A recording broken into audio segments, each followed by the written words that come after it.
Welcome to the fourth episode of our show, Pakistan, a hard country, where we delve into the complex realities of Pakistan through the lens of Anatol Lieven's thought-provoking book. It's a really insightful read, definitely. Today, our mission, based on your interest, is a deep dive into the third chapter, aptly titled Justice. Ah, yes, Chapter 3. Crucial stuff. You were keen to understand the intricacies and sometimes, let's be honest, the breakdowns within Pakistan's legal and justice systems. Yeah, how it all works or doesn't work on the ground. Exactly. And that's precisely what we're going to unpack across all its facets, looking at pages 68 to 103. We'll cover the custom of the country, the police, the courts, the lawyers' movement, the Shariah, and Lieven's concluding thoughts in Not Quite as Bad as It Looks. Quite a journey through the system. Definitely. So let's jump right in with that first section, the custom of the country. What's the core idea here? Well, Lieven kicks off by highlighting something really fundamental. In many parts of Pakistan, particularly rural areas, justice isn't just about formal laws handed down by the state. It's deeply, deeply rooted in local traditions and, importantly, kinship groups. Kinship groups. He talks about the Biradari, right? Exactly, the Biradari. He emphasizes just how powerful this kinship group is. It heavily influences, social organization generally, but specifically how disputes get resolved locally. So it's like a parallel system operating alongside the official one. In many ways, yeah. Often with more immediate clout, more direct impact than maybe the formal courts have in people's daily lives. And the key mechanism for this custom-based justice is the jirga, or panchayat. Right. Those informal councils of elders, they play a huge role in settling disagreements, often completely outside the formal legal system.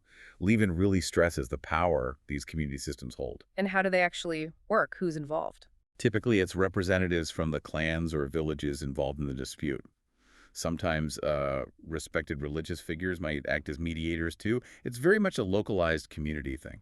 Okay, but these decisions, they aren't always aligned with state law, are they? No, definitely not. And that's a crucial point. These jirga decisions, while carrying immense weight locally, can sometimes directly contradict formal Pakistani law and international human rights standards. Which raises big questions about whose justice prevails. Precisely. And Lieven gives some really quite disturbing examples of this clash. Yeah, I remember reading about cases of women being executed for alleged immorality. Yes, and the practice of exchanging young girls, minor girls, to settle feuds between families. Horrific stuff. And even though he says it's rarer, orders of gang rape as punishment, the Mukhtar Mai case comes to mind. Exactly. It starkly shows the potential for, brutal injustice when these customs clash with basic human rights. It's a dark side. But it's not entirely static, is it? Lieven mentions some pushback. That's the important nuance, yes. He gives an example of a tribal leader, a Sardar, who actively refuses to allow girls to be given in compensation.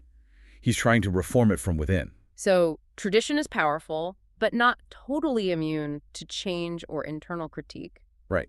These customs aren't set in stone. There's movement, there's debate, even within those traditional structures. It really drives home that idea. Lieven keeps coming back to Pakistan as a negotiated state. Absolutely. Yeah. Justice isn't just dictated from Islamabad. It's constantly being worked out, contested, negotiated at these different levels: community, state, religious influences. And this negotiation is maybe clearest where the state's grip is weak, like the tribal areas, FATA. Definitely. That anecdote he shares about the police, Yeah. it really sticks with you. They couldn't get criminals who'd fled into the Khyber Agency. They had to resort to a jirga settlement in the end, didn't they? They did. It just perfectly illustrates the limits of state power and the reality of parallel authorities in certain regions. And where the formal system is weak or absent, raw power fills the gap. He mentions physical force. Yeah, the observation that in some rural places, a man from a strong tribe can walk around unarmed, while someone from a weaker group can't. That tells you a lot about security and power dynamics when formal justice is unreliable. Okay, so that sets the scene for the role of custom. Let's pivot now to the formal arm of law enforcement, the police. How does Lieven portray them? It's a pretty complex picture. He describes them as, on one hand, capable of brutality on an individual level, Right. but on the other hand, often unreliable for, say, systematic large-scale repression. It's sort of a contradiction. And he gets into why that might be. Pay seems to be a big factor. Huge factor. Low pay, Lack of motivation. That quote from the policeman really hits home, doesn't it? Would you risk your life and run around in this heat for the pay we get? Yeah, it speaks volumes. So there's a lack of will or maybe capacity. Lieven uses this phrase, brutality tempered by torpor. Mm-hmm. It suggests, capable of harm sometimes, but lacking consistent drive, maybe the resources or organization for effective, widespread policing. And corruption doesn't help, I imagine. Not at all. He talks about how corruption and intimidation seriously undermine police effectiveness. Yeah. It often leads them to just follow community law or look the other way. Back to that negotiated reality on the ground. Exactly. And it links back to what we said about tribal areas. Right. They often really struggle to actually apprehend criminals, especially if they have connections or flee to certain areas, which of course damages public trust. And this leads to, well, something quite grim. Encounter killings. Yes, these extrajudicial executions by police. Lieven argues it's partly driven by a perception, right or wrong, that the courts just can't or won't secure convictions. Especially against powerful people or extremists. Precisely. It's seen, perhaps cynically, as a way to deliver some kind of justice when the formal system is perceived as failing. A very dangerous symptom, obviously. But he does offer a counterpoint, doesn't he? The motorway police. He does. He mentions a sub-inspector praising them, suggesting that with bitter conditions like higher pay, the Pakistani police can be effective. It shows potential. But even that's not clear-cut. There's a cynical view, too. Right. The senior officers comment that even they are mainly focused on extracting bribes. It kind of dampens the optimism. It highlights just how deep-seated the systemic problems are. Yeah, for anyone interested in how you build efficient, trustworthy systems, this really lays out the challenges. Okay, so if the police face these issues, what about the next step? The courts themselves. Well, if you thought the police picture was complex, the courts. Lieven describes a really deep, widespread loathing for the state judicial system among ordinary Pakistanis.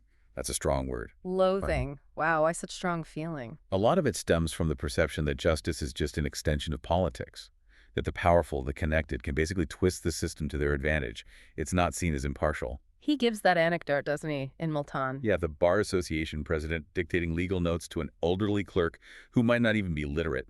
It's a small detail, but it paints a picture of inefficiency, maybe even suggests potential for things to go wrong, for corruption to creep in. And the delays. The sheer time it takes. Huge issue.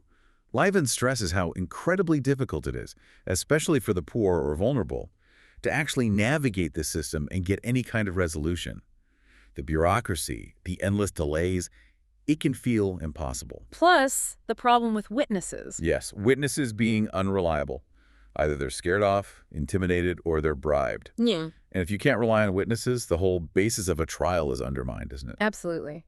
Which feeds back into that lack of trust that the courts can actually convict powerful people. Exactly. And that perception, as we said, fuels things like encounter killings by the police. It's a vicious cycle. And when you see extremists being released, apparently due to lack of evidence, It just further damages faith that the system can deliver justice or even basic security. People lose confidence. it's a stark contrast to the ideal of fair, efficient justice you'd hope for.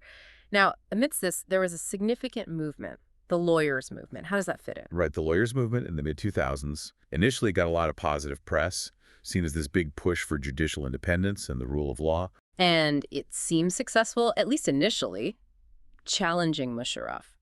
It did seem successful in challenging executive interference, yeah. Lieven gives the historical context how previous governments, both PPP and PMLN, had tried to influence the judiciary, pack the courts. So the desire for independence was real and needed. Absolutely. And the movement gave a lot of people hope that the judiciary could finally stand up for itself. It was a powerful moment. But Lieven digs a bit deeper, doesn't he? He suggests it wasn't quite as straightforwardly progressive as it first appeared. Exactly. He presents a more nuanced view. He acknowledges the liberal lawyers involved, but points out that a very significant chunk of the movement, especially at the provincial level, consisted of deeply conservative lawyers. And their motivations weren't purely about judicial reform. Lieven argues that for many of them, the main driver was opposition to Musharraf's policies, particularly his support for the U.S., the reconciliation efforts with India. Less about fundamental legal reforms for everyone, more about specific political grievances. He mentions that Bar Association leader who was more worked up about foreign policy than local justice issues. Yeah, that anecdote really illustrates the point. It shows the mixed motivations within the movement. And Lieven suggests many within the movement didn't really engage with the need to reform, say, customary law or fix the basic problems within the existing courts. Interesting. And what about Chief Justice Chaudhry's role, his suo motu actions? Lieven discusses Chaudhry's style populist, certainly, taking initiative to right individual wrongs, which gained him support. But he also raises the question of whether this was truly systemic reform or perhaps a more autocratic approach, bypassing established procedures, maybe concentrating power differently rather than fundamentally fixing the system. So it's complicated. A political win, maybe, but the long-term impact on everyday justice is uncertain. That seems to be Lieven's assessment. Significant political achievements, yes, in pushing back against the executive, but whether it translated into making the justice system fundamentally fairer or more accessible for the average person, that's less clear. The systemic challenges remained. Right. Okay, so moving from the lawyers and courts, let's look at another huge influence Lieven discusses. Shariah, Islamic law. How does this play into the justice picture? Well, Lieven explains that for many ordinary Pakistanis, especially those fed up with the state system they see as corrupt and slow, Shariah represents a powerful alternative. It taps into a deep desire for a justice they perceive as inherently fair, moral, maybe divinely ordained. It's seen as purer, perhaps? Less prone to manipulation? That's often the appeal. He quotes Imran Aslam from GOTV, making that interesting point. Ordinary people might struggle with democracy as a concept, but justice, they get that. It's deeply rooted in their understanding of Islam, part of daily life. And this appeal was something groups like the Taliban exploited. Very much so. Lieven notes their promise of swift Islamic justice was a key factor in their growing popularity in Pashtun areas up to around 2009. It resonated with people feeling let down by the state. But implementing Shariah isn't simple either, is it? No, far from it. Lieven stresses the complexities. There isn't one single interpretation. You have different schools of thought, plus all those local customs we talked about earlier, which often blend with or even contradict strict Shariah principles. So we're back to people navigating different systems again. Exactly. People often move between state law, Shariah, and community law, choosing whichever seems most advantageous in their specific situation. It's pragmatic. And there's that ongoing debate within Pakistan itself about the state's relationship with Islam, right? Yes. Should it be an officially Islamic state with Shariah law? Yes, that's a fundamental ongoing debate about the country's identity and legal framework. Now, Lieven talks about Islamist extremism, but he argues it's not necessarily an existential threat to the state. Why? He points to a few factors. One is the sheer diversity within Islam in Pakistan, different traditions, like the Deobandi and Ali Hadith he mentions within Sunnism.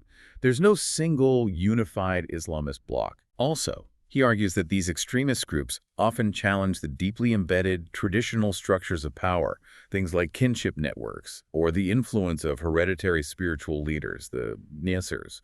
These established structures have their own resilience. So the Islamists are challenging the existing social order, too, not just the state. In many ways, yes. And Lieven also notes that while there's a desire for Islamic justice, the actual religious political parties often lack broad support from, say, the modern, educated urban classes. This limits their ability to provide answers to complex economic or social problems. So it's a powerful, ideal Shariah justice, but complex in practice and politically contested. Very much so. All right, this brings us to the final section of the chapter, which has a somewhat intriguing title. Not quite as bad as it looks. After detailing all these problems, custom, police, courts, what's his point here? It is a bit surprising, isn't it? After laying out all these deep-seated issues, Lieven pulls back slightly. He essentially argues that despite everything, Pakistan is not quite as bad as it looks from outside. How does he justify that? He points to what he calls islands of successful modernity and instances of excellent administration. They might be few and far between, he admits, but these pockets of confidence and efficiency exist. Like the motorway police example, perhaps, despite the cynicism? Maybe elements like that or other functioning parts of the bureaucracy or military, perhaps. He suggests these functioning islands, however small, help keep the whole thing from completely collapsing. They provide a degree of stability. So it's an acknowledgement of the serious problems, but also a recognition of resilience. Exactly. Resilience is the key word. He sees resilience in Pakistani state and society, despite the undeniable dysfunction and injustice he spent the chapter outlining. It's trying to offer you, the listener, A balanced perspective, acknowledging both the grim realities and the factors that prevent total breakdown. It avoids a purely bleak picture then. Right. It acknowledges the struggles are real and severe, but argues against writing the country off completely. Okay, so wrapping up our deep dive into this chapter on justice. It's incredibly complex, isn't it? You've got formal systems, informal customs, religious ideals, all layered and interacting. Absolutely. Deeply intertwined, shaped by history, culture, power. And the desire for justice itself is clearly strong, a powerful motivator for people. But the paths to achieving it are just so varied and often blocked, it seems. That's the takeaway. The tensions are constant.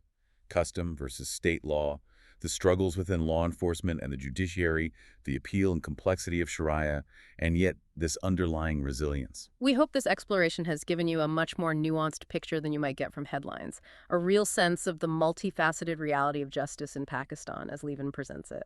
It's definitely moved beyond simple answers. So, thinking about all this, what stands out most to you? What questions does it spark about how any society tries to balance law, fairness, tradition, and power? Something to reflect on. Definitely food for thought. Thank you for joining us on the deep dive. We'll be back soon to explore another facet of Pakistan.